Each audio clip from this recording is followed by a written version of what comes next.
Hello students, ये आपकी BA third year की पॉलिटिकल साइंस की क्लास है। अब तक हम जो चैप्टर पढ़ रहे थे उसका नाम था प्लेटो, और आज हम प्लेटो चैप्टर का एक लास्ट टॉपिक पढ़ेंगे।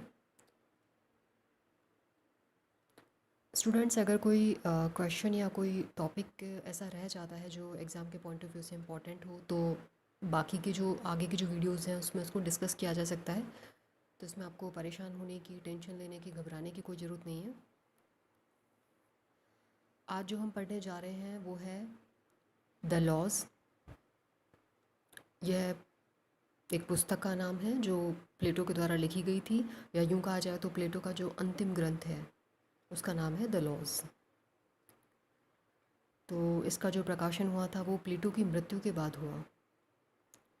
ठीक है, और देखिए ये जो ग्रंथ है इसके नाम से हमें कुछ एक हिंट मिल रहा है। हमें इसके नाम से स्पष्ट हो रहा है कि इसमें कुछ कानून, कुछ नियमों की बात की जा रही है।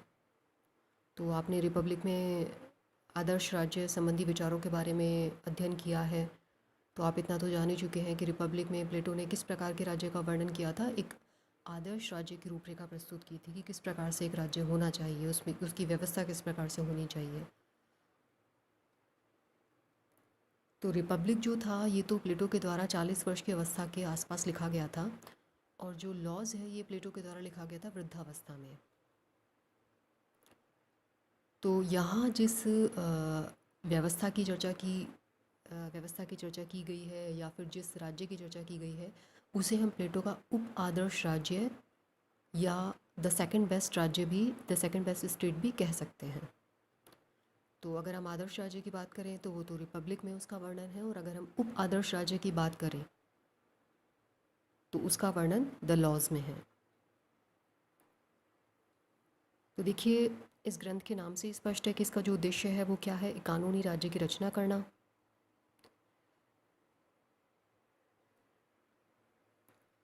और अगर हम आकार की दृष्टि से देखें तो यह प्लेटो का सबसे बड़ा ग्रंथ है। और हमने स्टार्टिंग में फर्स्ट चैप्टर में हमने पढ़ा था कि जो प्लेटो के ग्रंथ है वो कौन सी शैली में लिखे गए हैं, संवाद शैली में। तो ये भी कैसा लिखा गया है, संवाद की शैली में। और इसमें एक उप आदर्श राज्य यानी कि सब आइडियल स्टेट की चर्चा की गई है।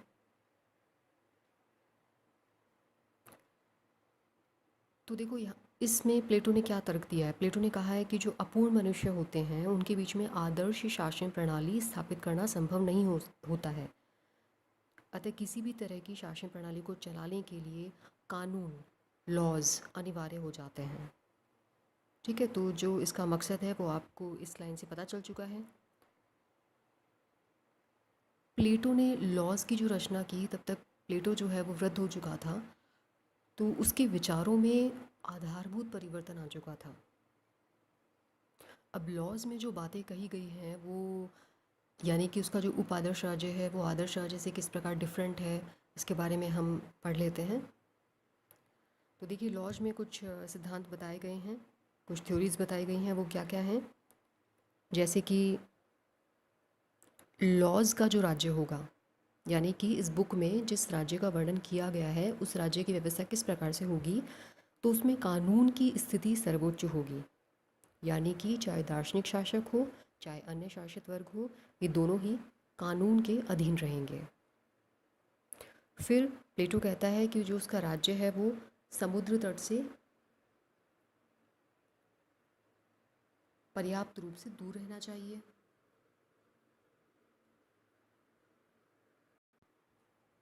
क्योंकि देखिए, राज्य की सुरक्षा की व्यवस्था भी करनी होती है, तो राज्य जो है वो चारों ओर से कैसा होना चाहिए, सुरक्षित सीमाओं से घिरा हुआ हो। राज्य कृषि प्रधान होना चाहिए। देखिए, यहाँ एक इम्पॉर्टेंट बात है कि प्लेटो ने अपने राज्य की जनसंख्या को निश्चित कर दिया था। ठीक है, और उसके अनुसार राज्य की जो जनसंख्या है वो कितनी होनी चाहिए, 5040, 5040। ये निश्चित संख्या होनी चाहिए राज्य की। इसके अलावा उसने अपने उपादर्श राज्य की क्या विशेषताएं बताई हैं, कि उसने कहा है कि अब राज्य है तो उसके लिए कोई सिस्टम भी होनी चाहिए, कोई एक व्यवस्था भी होनी चाहिए, प्रशासनिक सिस्टम होना चाहिए, किस प्रकार से राज्य में कार्य का संचालन होगा। तो कहता है कि राज्य में एक प्रशासनिक परिषद होगी, ठीक है, इसमें कितने सदस्य होंगे? 360। ये वास्तविक रूप में शासन करेगी। फिर एक सलाहकार बोर्ड भी होगा, एडवाइजरी बोर्ड सलाह देने का कार्य करेगा। इसके सदस्यों की संख्या होगी 37, 37। तो आपने आदर्श राज्य में इस तरीके की बातें नहीं पढ़ी हैं। आगे फोर्थ पॉइंट की तरफ हम चलते हैं। तो इसमें आपने प्लेटो के आदर्श राज्य में आपने एक विचार पढ़ा है, साम्यवाद का सिद्धांत। साम्यवाद के सिद्धांत के अंतर्गत उसने दो प्रकार के सिद्धांतों की चर्चा की है। एक तो है संपत्ति संबंधी साम्यवाद, और दूसरा है परिवार या महिलाओं संबंधी साम्यवाद।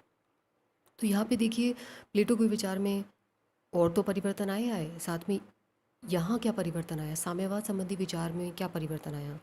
तो यहाँ पे देखिए, प्लेटो ने महिलाओं के साम्यवाद को समाप्त कर दिया, और साथ में व्यक्ति जो है वो अपनी निजी संपत्ति भी रख सकेगा और परिवार, यानी दोनों की अनुमति दी गई उसे। हालांकि इतना है कि उसने कहा कि विवाह करने से पहले राज्य की अनुमति लेनी होगी, और व्यक्ति के पास संपत्ति तो अपनी हो सकती है, लेकिन उसका उपभोग कैसा होना चाहिए? सामूहिक होना चाहिए, यानी कि समाज के हित के लिए उसका उपयोग होना चाहिए। इस प्रकार से उसने अपने विचारों में परिवर्तन किया। ये कुछ प्रमुख बातें थी जो लॉज में कही गई हैं। तो जहाँ रिपब्लिक में प्लेटो ने आदर्श राज्य का वर्णन किया था, वहीं द लॉज में उसने अपने उप आदर्श राज्य या द्वितीय शेष राज्य की रूपरेखा प्रस्तुत की है। तो ये तो हुई प्लेटो की लॉज की बात। अब आगे हम अपना नया चैप्टर स्टार्ट करते हैं, और वो है अरस्तु। अब देखिए, आपको स्क्रीन पे दिखाई दे रहा है। सबसे पहले हम अरस्तु के बारे में एक जनरल इंट्रोडक्शन है, सामान्य परिचय जान लेते हैं। तो अरस्तु, जिसे इंग्लिश में अरिस्टोटल कहते हैं, जन्म हुआ था 384 बीसी, यानी कि 384 बीसी में, ईसा पूर्व में।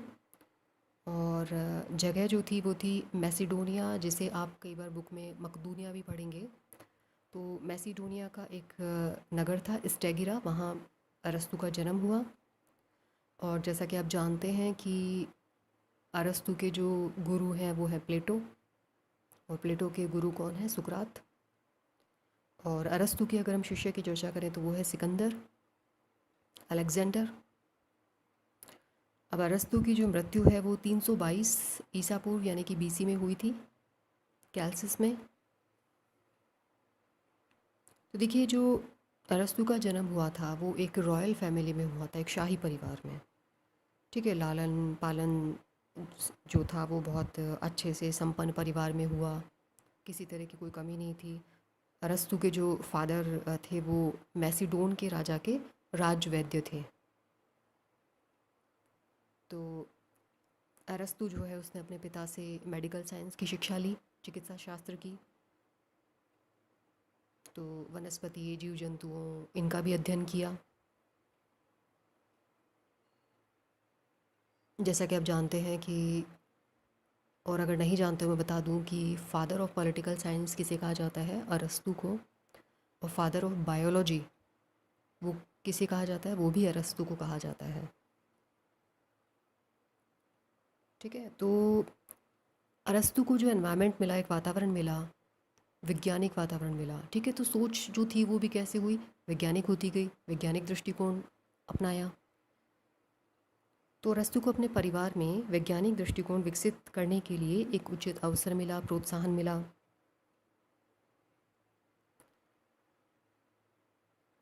बाद में क्या हुआ कि जैसे जैसे प्लेटो का यश बढ़ा, प्लेटो की कीर्ति बढ़ी, तो अरस्तु जो था वो भी प्लेटो की कीर्ति से आकर्षित हुआ और एथेंस आया। और एथेंस आकर के प्लेटो की जो शिक्षण संस्था थी, प्लेटो की शिक्षण संस्था का नाम था अकेडमी, या इसे अकादमी भी कहते हैं। तो इसमें अरस्तु ने प्रवेश लिया और इस शिक्षण संस्था में सम्मिलित हुआ, और प्लेटो की मृत्यु तक वो इस अकादमी में उसने अपना मतलब विद्याधन में व्यतीत किया था।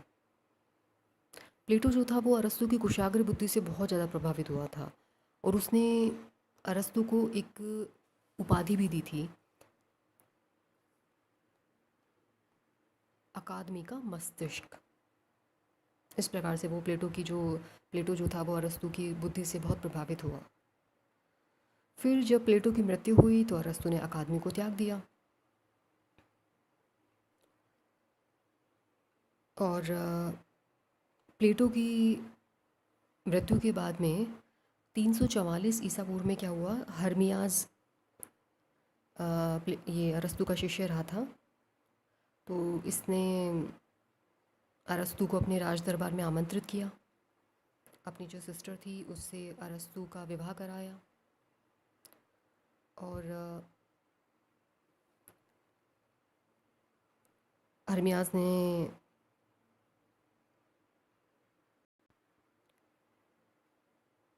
तो इस प्रकार से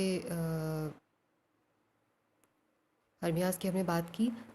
आगे जो है 346 ईसा पूर्व में मैसिडोनिया के जो राजकुमार है, जैसा कि हमने अभी पढ़ा कि अरस्तु के शिष्य का नाम था सिकंदर, तो मैसिडोनिया के राजकुमार थे।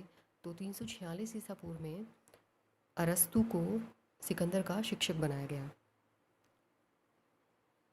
और इतना आपने पढ़ा होगा, कभी सुना होगा कि सिकंदर जो था उसका एक सपना था विश्व विजय करने का। तो सिकंदर जब विश्व विजय के लिए गया तो अरस्तु एथेंस लौट आया और एथेंस आकर के उसने अपनी एक निजी शिक्षण संस्था बनाई जिसका नाम था लिसियम। अब अरस्तु जो था उसके जो विचार थे वो बड़े स्पष्ट, उग्र और निर्भीक थे। तो ऐसे में क्या हुआ, उसको अपने विरोधियों के षड्यंत्रों का सामना भी करना पड़ा। अब देखिए 322 ईसा पूर्व जो है उसमें सिकंदर की मृत्यु हो गई। सिकंदर की जब मृत्यु हुई और मैसिडोनिया विरोधी दल जो था उसको एथेंस में क्या हुआ, सत्ता भी मिल गई। तो ऐसे में क्या हुआ, अरस्तु के खिलाफ एक वातावरण बन गया। अरस्तु पर धार्मिक प्रार्थनाओं, बलिदानों के तिरस्कार का आरोप लगाया गया। तो ऐसे में अरस्तु ने क्या किया, अपने आप को सुकरात वाली स्थिति से बचाने के लिए, जैसा कि आप पढ़ चुके हैं कि सुकरात को मृत्युदंड दिया गया था, तो उस स्थिति से बचाने के लिए अरस्तु जो था वो कैल्सिस चला आया। और इसी 322 ईसा पूर्व में इसी जगह पे अरस्तु की मृत्यु हो गई। तो ये था अरस्तु के बारे में इंट्रोडक्शन। आगे हम पढ़ेंगे अरस्तु के अन्य विचारों के बारे में। Thank you.